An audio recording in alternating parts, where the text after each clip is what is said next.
The fact that I attempted to have a sensible interview with an idiot like that is absolutely disgusting. Get him out of here. Security, get the security from downstairs and get rid of him. Get rid of him, for Christ's sake. Do you know what? Get rid of him. He's angry. And we have a very special guest in the studio. Yes, that's right. It's fair to say the man that offended Piers Morgan more than anybody else I can think of is in the studio with us. He's one of the biggest TikTok stars. They've got Prince Harry. He's been in court a couple of times recently for some of the pranks he's been up to. But it's Mizzy. Mizzy, welcome. Hello, Ward. How are you? I'm good. He's moody. He's a bit moody. Why are you upset? Because I have a message What's for the the whole message? world.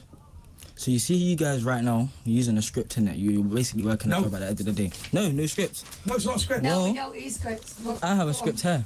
Oh, Yeah. he's got a script. I'm a man with a script. I'm an actor at the end of the day. I'm an actor with a script. Okay. And I have something I want to say. Also, pause one sec before it starts. So the person on the left on your picture right now, she's called Reem Ibrahim. She is the director of, or she's like the head of communications for the Institute of Economic Affairs. She's also a TikToker, which is probably why they've brought her on. But basically, she's got popular on TikTok and is like the president of the Hayek Society at LSE. And just because, again, she's just some massive cuck who shills for the interest of the richest people in the world. She's got elevated to have like a high-paying career, being a fucking shill for billionaires for the IEA, and she's a fucking rancid piece of shit. Yeah, just your typical fucking Tufton Street factory. You know, they churn these people out time after time. Just awful shit. There's such a dearth of conservative media figures that they will just pluck of the young generation of Reddies. They'll just pluck a random fucking 8K anime from Sophie Corcoran is another one. Yeah, like career on TalkTV, on the IAA, getting invited on BBC Politics Live, and literally she's just a fucking nobody TikToker. Well, because any young person with a brain couldn't espouse the things that she does. Even a right-wing person who is of our sort of generation cannot possibly look at that and think, actually, you know who are the real downtrodden people? Shale gas companies and fucking ExxonMobil. Yeah. Can we get the boot of the government off Merrill Lynch for a second? Like, you know. This is a message to everyone. And to get where I am right now to spread this message, I needed to do things in a different way. In a way a lot of people wouldn't agree on. I have remorse. And I know when to take accountability for my actions in my personal life, when I'm Bakari, not when I'm showing you Mizzy on the internet. I don't condone what I do, nor do I tell anyone to repeat any of my actions. People need to understand and learn to detach social media from real life. As social media is just one big game. And Mizzy, this online persona I created, is literally social proof that society is weak and that the public is manipulated by media and swayed away from the truth so easily. Attention is seen as the purest form of generosity, and Mizzy is exactly what is wrong with this new online modern day society. You're all capitalizing on Mizzy right now. This interview literally has Mizzy on the headlines, bro, and you're making money over my appeal to the public, whether it's good or bad. Think about it. The only reason I've been making news and headlines for so long is because I'm young, black, and doing something different. And he's right. There's literally absolutely he's 100% This is based clearly a very intelligent person. I mean, obviously, when I saw the TikTok, I was like, "What a fucking dickhead!" But then watching, but watching this, I'm like, I get more angry at the presenter. But this is someone who clearly knows the game.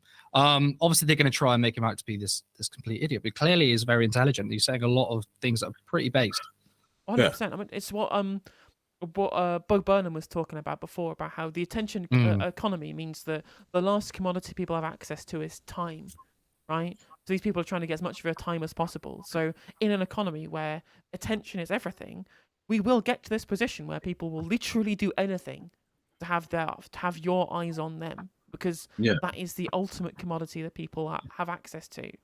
Well, I forget, and we need to do the same thing as him. Yeah, I forget who said it, but I think it's correct. If all you want is just fame and clout, you just become a murderer. Murderer, you go and shoot up a school, you'll get your face in the fucking headlines in a second. That's a Kev exclusive there. Yeah, or maybe implement policy that leads to the deaths of 330,000 people, and people vote for the Prime Minister. True. The easiest way is just to be young and have right-wing opinions, and you'll be elevated to these sorts of programs. Because I don't remember the last time a young lefty was essentially put into the mainstream media for their views. Greta Thunberg, maybe? I don't think she did it through interviews though. She did it through direct action, and I that's guess, how yeah. she did it the proper way. Not joining the IEA and then getting invited on mainstream media left, right, and centre. You know. True. Although it's I still think there's something quite awesome because you came from Sweden, and let's be honest, no offense, Swedes, but no one gives a fuck what's happening in Sweden, really. So the fact that she was raised to this like worldwide figure is quite a cool thing, and she seems like a relatively based young person, you know. I'd also like to point out as well is that Mizzy was also saying the same things that he was saying here on Newsnight a couple of nights ago as well. Yeah. Without the same script that he's reading from here. It's very clear that these. I know there's skepticism, and you're correct to be skeptical. If he's reading from a script, is it really his words? Is this what he believes? But he has been saying these things before on other programs without the same script. So I believe it's sincere. Don't get me wrong, political puppy. I'm not just ragging on Sweden because I don't think they shouldn't care what happens in Sweden. I'm just saying they don't. It's, you know, I'm not being Swedophobic or whatever. Yeah. And the mainstream media think they can use me as an example, put me on TV so I can make a fool out of myself and appeal to the stereotype. It's a simple distraction technique used by the mainstream media to divert attention from the real problems in this country. I'm surprised they haven't interrupted him. I'm surprised too, but I think what's really good is that he's now set the tone for the debate. It's really clever because they can have a back and forth, but he's like, I'm going to talk about this, and they're going to be forced to engage with that. So it's pretty smart. Yeah, exactly. Yeah, but I'm surprised because they just sat there and he's just reading the thing. And I think they would be within their rights to say this isn't just a fucking place for you to rant. We're going to have a back and forth, but they just haven't interrupted at all. So good for them. No, they didn't know how to respond to it. I mean, once you have the script, once you have the script, it's difficult for people to interrupt you. When you say, "I've got this thing that I'm reading here," until you get to the end of that, it would in British culture it seems rude to interrupt that. So if that's why he's done it, one can only speculate that. True, but you've got to bear in mind, all of the people in that room have a microphone, so they can just talk and they will be heard as well, and they haven't interrupted, which means I don't know. I'm good for him, I suppose, because he's saying some things that are pretty good, even if he is, his actions were a bit. But at the end of the day, right? He's correct, especially as a young black kid growing up in London.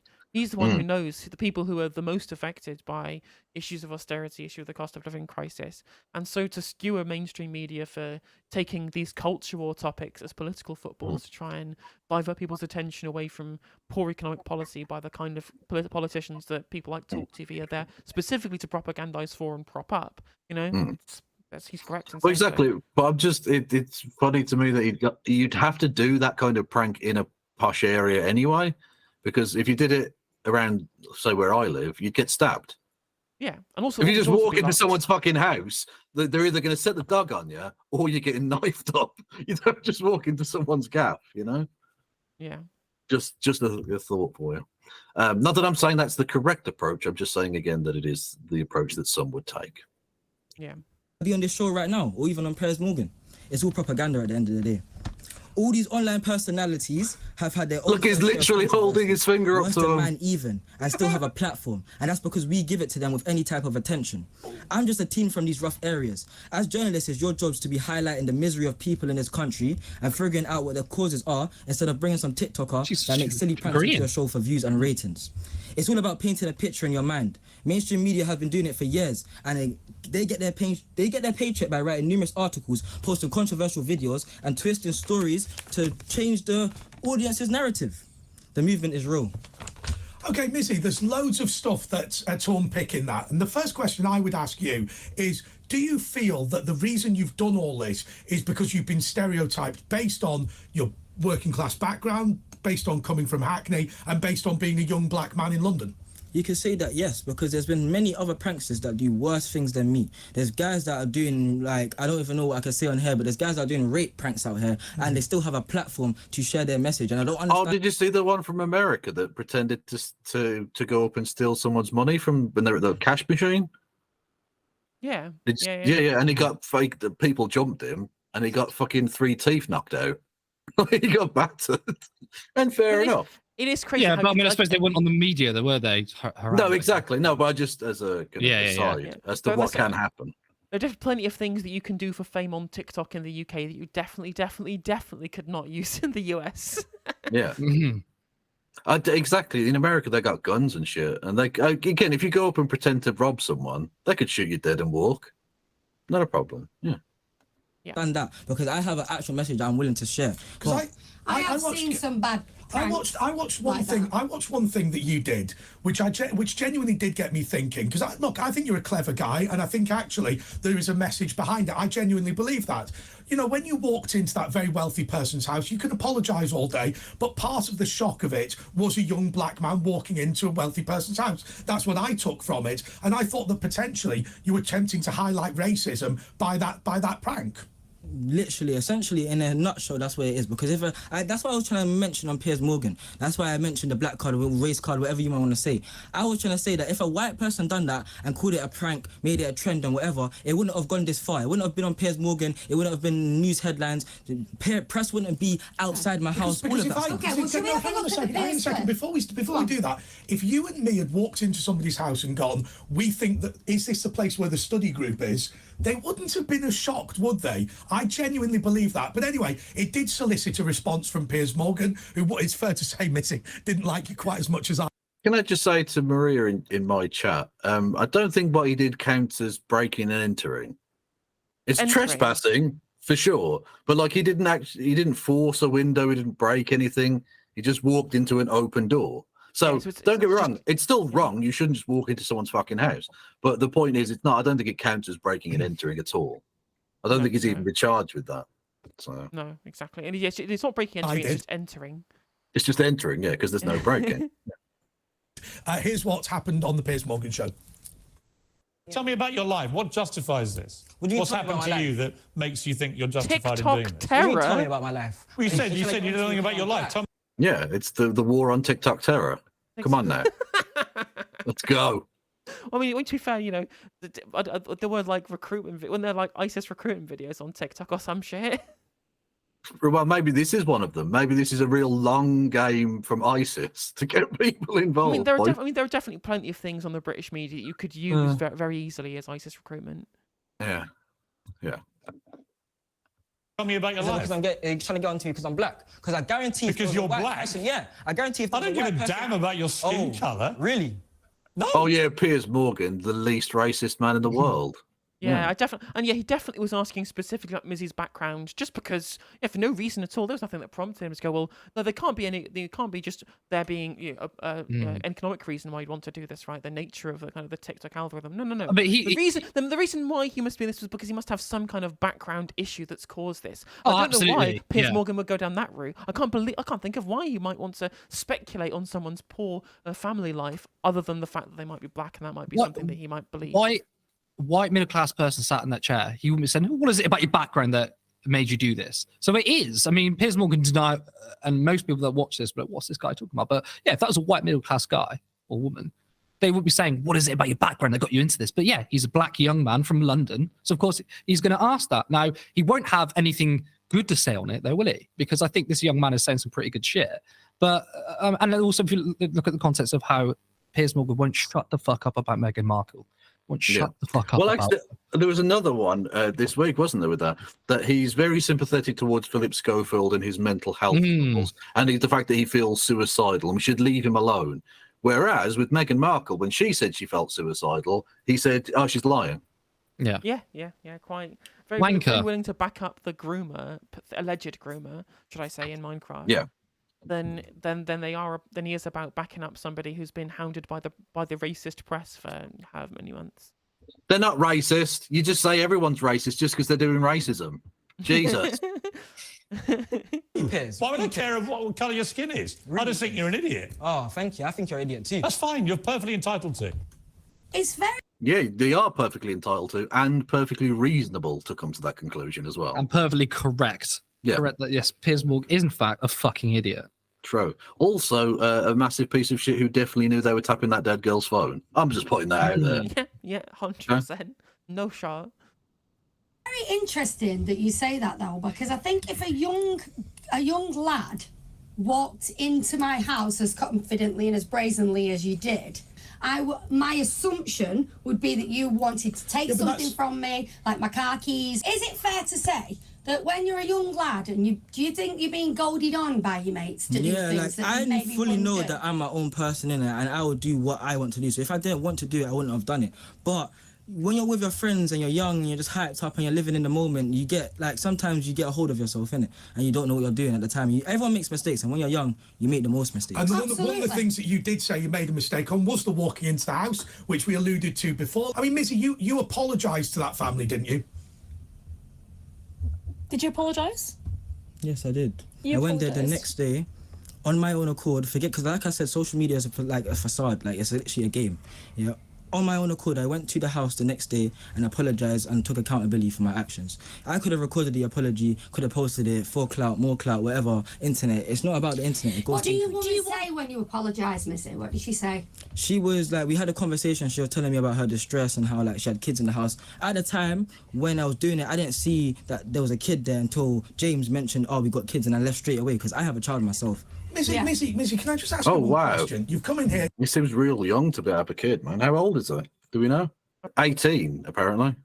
You've said that you're somebody who understands the consequence of your actions, and I think there's certainly some truth in that, because of course the consequence of your actions are that you've become a megastar. There's no doubt about it. Young people all over this country know who you are, but at the same time, you've got to recognise the significant harm you've done, because this is effectively bullying people on TV. You know, you're clearly an intelligent guy. You're an intimidating guy when you give the sort of look or whatever. But look, you know, when you steal somebody's butt dog, when you walk into somebody's house, those people are frightened. And by the way, you didn't vault a Jewish person. You pushed the guy into the road. And that, I have to say, is something that if I was just stood the bus stop... Yeah, I didn't see this one. What? No, me neither. Okay. That's crazy. Yeah, that's. I mean, what the fuck? Well, I'm not surprised. I'm not surprised he's gone to court then. Jesus. Yeah, that could be classified as a attempted murder. Yeah, fuck. Yeah, just attempted murder for the clout. Yeah, exactly. Yeah, fucking 20 years in the nick for clout. For clout. I think. Look, you can get to stardom, should we say, and you can make some important points, but you don't have to fucking do that. When I said become a murderer, I wasn't being serious. Yeah. And I think that also, who's the fucking host? Andre Walker. Okay, the one who wants to look like the 11th Doctor, Andre Walker. Yeah. He nearly hit the nail on the head as well, because he goes, well, there are consequences to your actions. One, that you become a megastar. And of course, he's a dud. He wouldn't have thought, there is a reason why this person's become famous based on controversy, which is a really interesting conversation to have. Obviously, they skirted over that. But having said that, yeah, this Mizzy guy, I mean, yes, he's young and we all fucking do stupid shit, because he comes across as quite intelligent. I don't think you can say pushing someone in the road, oh, it's because he was stupid. That's pretty fucked up. But again, we can separate the persona from the discussion, and that maybe Mizzy is trying to be some sort of martyr to make a point. I don't know, but you also don't have to do these things. But again, I don't want to bog down too much on the things he's done, because it's being covered extensively, and we've all said it's all fucked up. But I think there's a really interesting discussion about the wider issue here, which again, TalkTV won't go into. As long as, if you can clearly frame this, right, is that regardless of whether you think that he's a good guy or not, whatever, regardless of that fact, the fact that we are in this ridiculous position where this kind of behavior is incentivized and rewarded, whether he's doing it intentionally or not, right? I think that it's probably just a bit of a dickhead, right? Doing these kind of things, thinking that he's funny, thinking that it's going to be a laugh. And also as a result of the fact that he's being incentivized to do it by the nature of these platforms. And so these can all be different parts of the same issue here. Although clearly, if you're the guy who thinks that it is, you know, it's worth, right? It's worth essentially potentially going to fucking court for attempted murder just for a slight amount of internet clout. Just shows you like the absolute fucking base level that we are of this stuff, and why we have to have proper conversation about the kind of shit that goes on. I mean, how different is this to Andrew Tate? The kind of meteoric rise of Andrew Tate, exploiting these platforms, the kind of things and outrageous stuff that he says, and the platform that he's gained, and the kind of following and the ideological following that he's gained for the kind of shit that he says, to the point at which people will defend him from this alleged human trafficking that's gone on, right? And well, I was going to say that, like, we can continue to condemn this particular individual, but another person will come along and do something probably even worse. And I think as long as we condemn the actions, but also have a broader discussion of how this comes to be, which the mainstream media won't do, it will just be condemned, next person condemn, then we won't move on from it. And Andrew Tate is a great example you use. I did a video a while ago for Turn Up, actually, Canary, where I linked Andrew Tate's capitalism and Matrix being the capitalism. And people might think, how are these relevant? But they are, because Andrew Tate is a product of Thatcherism. He got to where he was because of his bullshit MLM business practices, plus his sensation of the most disgusting sexism, and obviously, well, his alleged crimes as well, because he's just a piece of shit deep down. But this person wouldn't get to that status if we didn't have fundamental underlying reasons as to why. Mizzy's next. Someone else is going to come along next. And if we don't catch this out at source and ask the reasons why this has happened, then more and more shit is going to happen, I think. Like, the important thing is, whilst we understand that far too much of this stuff is individualized, is Mizzy a bad person? Is Andrew Tate a bad person? Rather than, how are we in this position where these are the people that are getting signal boosted, that have the platforms that they do? That's obviously the wider discussion that we should be having. We can also say that whilst saying that what Mizzy and Andrew Tate do is bad, prima facie, because they've chosen to do that, that's bad. But we can also have a conversation about the back end of why this is being incentivized without individualizing everything like neoliberals would. There is a real concern here that social media is projecting people to the top who actually are behaving in a way that's unacceptable in our society. Look, if you're attempting to make a protest, make a protest. I understand. Yeah, but that, again, I mean, not to make it too, I don't want to be too left brainworm about this, but like, yeah, that's capitalism, my dude. The fucking, the most ruthless, evil bastards rise to the top. True. You saw me debate with Animal Rebellion a second ago about the fact that they should be holding placards rather than attempting to stop the Epsom Derby. Yeah, but if you just hold placards, no one gives a fuck. What does that do? Identical. Go protest in your quiet little corner, please. This is the attention economy. This is how it works. Well, exactly, and it's interesting that he uses the horse racing event as one of his as the example. Yeah, because literally interesting. one of the most famous examples of someone not just holding a placard and ultimately achieving their goal, albeit after their death, was Emily Dickinson throwing herself in front of the King's horse at was it the Epsom Derby? I can't remember. Anyway, at one horse race or another, and they literally got a fucking placard there of her name and the event to this day, and the suffragettes won. I think it's really dangerous, and I think that whether you yourself are a good or bad person, what you represent is very, very bad. And that's the whole point of it. What Mizzy represents is very, very bad. It's a social media persona. I'm showing you guys. But remember that is you. You're talking about social media. Yes, of course. That message at the start was part of the plan. Like, I don't need to speak more further on what anything. So you now have a platform. The slight problem is when you talk about yourself in the third person, remember both of these people are you. So I know this at the end of the day. I'm not saying this. I'm saying that social media and real life are different things. When you turn around and go, I accept that what Mizzy does is very bad. I accept that Mizzy has upset people. I accept that Mizzy's guilty of criminality. It's literally you, right? It's literally you. Therefore, what you are basically saying is you are doing something that I've seen so many times in our modern society. So many times. This is what I'm trying to show you guys. It's a cycle.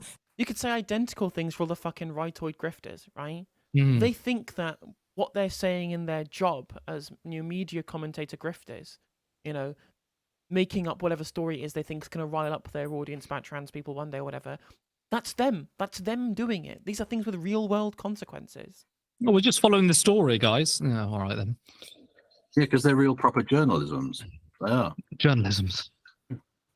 Like, literally, it's a formula. Social media is a game in itself. That's right. You guys are playing the game. And I'm proving it right now. I'm proving it. And you were successful at it. I don't have to prank ever again. I don't have to prank ever again. The media has called me a prankster. You've proved that by being. To be fair, the presenter started the shout going on the attack. Yeah, exactly. So it started off quite well, and they're like, "Oh, he got his letter out. This is going to be hard to attack him." And now we're at the point where they've probably spoken to say, like, rile this up to make it like this, to make this guy look like an idiot, because then people can just clip it of him having a rant at Mizzy, who's just sat there. Because they wouldn't want to clip the beginning bit where he's actually saying some pretty important issues. So this is definitely manufactured, 100%, to start now making it into a shouting match, and then turn around and say, Mizzy, I'm not on a shouting match with you. You're literally starting the fucking shouting match. I preferred it when the conversation was about actual issues. what you are doing here, there's going to be 1,000 young people who go out shoving people into the street, walking into people's houses, stealing people's dogs because they don't have the intelligence. But and they this don't has have the been done ability. before. This has been done before. I am the first person that has done this. It's just a formula. Let me finish. This ain't the BBC, baby. Right, there's other people who are going to go out and follow your lead. I mean, Mizzy is correct here by saying, he's not the first person to do dangerous and/or illegal pranks, right? He's not. Oh yeah, this has been happening since. Yeah, this has been happening for 20 years or more. The old fucking video nasties or whatever, the weird prank videos, happy slapping. That was slapping, yeah. That was fucking years ago. Bell slapping. Yeah. This is not a new thing. He's just, I don't know, the latest iteration of dickheaddom. One of the things that it's spiraled in the way that it has, as I said, because of the innate nature of social media, right? Mizzy, I've got a question for you. So I know you've spoken a lot about social media and how that's impacted you and that you want to sort of get a lot of this attention on social media yourself. Do you think that you doing this on social media will encourage other people to commit crimes that potentially could cause a lot of damage? Isn't that the same question that the presenter just said, though? Yeah. Like, she's done fuck all this whole time, and obviously I didn't expect to say anything of substance, but like, what's the point of her being there? Because she's now just repeated the same line. Watch enough of Reem Ibrahim's content to know that she's just a fucking idiot. Yeah. But I haven't seen the rest of the clips. I don't know. I know it kicks off. I don't know why he does, but I can understand why he's getting a bit pissed off now because he's just been shouted down. And now there's another question which is the same as the presenter. But yeah, Mizzy's still a dickhead. We'll put that in there. Somebody to, be incredibly injured or something like that. Do you think you've encouraged that kind of behaviour? And he's not answering the question. Do you think? I don't understand this whole. Do you want to be like hey, no, hang on a second. You can do that to me. You're not doing it to a guest. You stare at another guest again, and I'm going to personally remove you. I'm not. You're odd.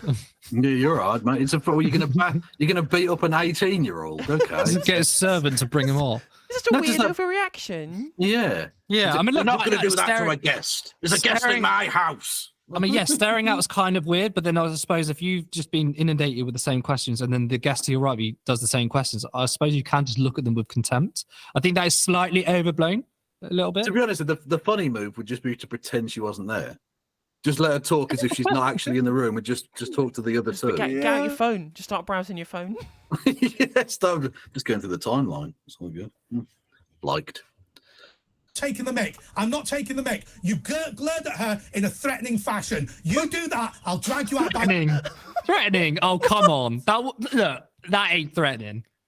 You, as a black person staring at someone, that's threatening.